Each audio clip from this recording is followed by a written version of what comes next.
in the Thai capital in years.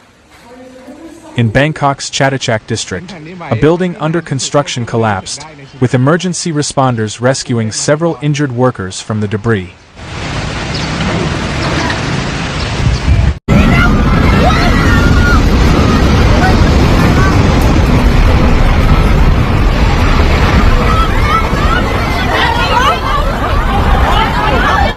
The northern Thai provinces of Chiang Mai and Chiang Rai, which are closer to Myanmar, experienced stronger shaking, with reports of light fixtures swinging, windows rattling, and frightened residents running outdoors.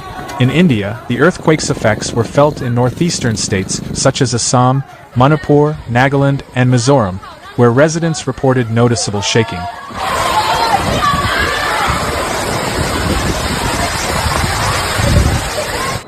In Kolkata, West Bengal, workers in office buildings felt the tremors, prompting some precautionary evacuations.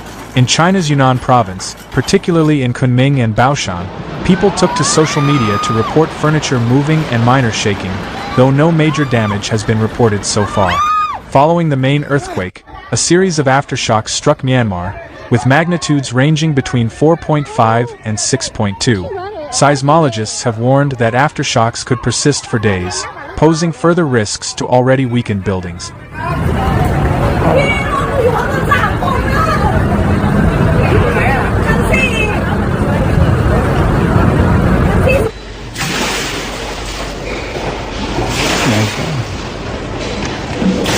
Authorities have urged residents to stay alert for aftershocks and to avoid heavily damaged structures.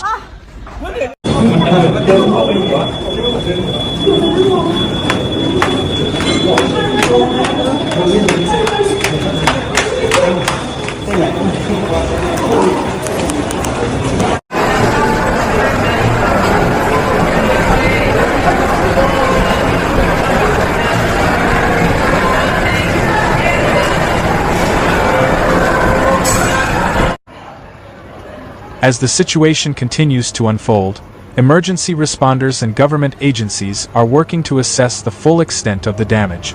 With collapsed buildings, injuries, and potential fatalities, the coming hours and days will be critical in determining the long-term impact of this devastating earthquake.